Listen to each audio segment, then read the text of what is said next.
In times gone by, one quarreled oft with Quizong concerning mechanical principles. We each had our ideals, and neither would yield.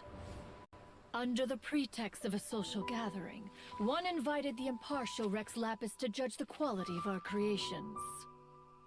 But Rex Lapis declared that Quizong's Obscuro Vulpus mechanism was superior. Though one was too proud to acknowledge it, in one's heart, one knew that Quizong was indeed the superior talent in the mechanical arts.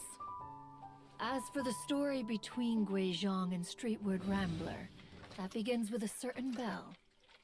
In Quizong's opinion, while mechanisms were no substitute for human composers, they were yet capable of producing simple but fine melodies. But Streetward Rambler believed music to be an expression of the soul, an emotional enterprise that could never hope to be replicated by machinery. They argued endlessly, until one asked Rex Lapis to intercede. He confiscated the bell and designated it for ceremonial use. Thereafter, one would often find them convening in the mountains, discussing music, mechanics, and all the affairs of the mortal world. But these good times were not to last. War broke out between the gods, and soon engulfed the Guili Plains. Quizong was overpowered by the enemy, and fell in battle.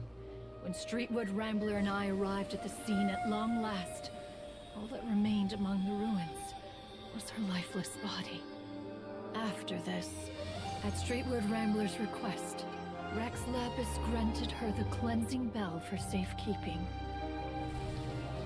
To honor our friend's memory, one made a few finishing touches to her ballistic device.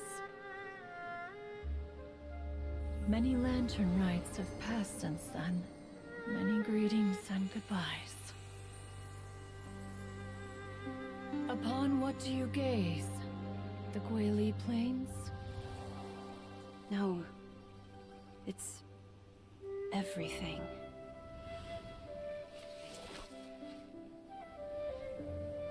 We think of human life as like a lantern that's lit one minute and extinguished the next.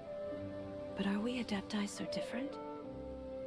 Perhaps as dust settles after a storm, we too must one day return to the world below.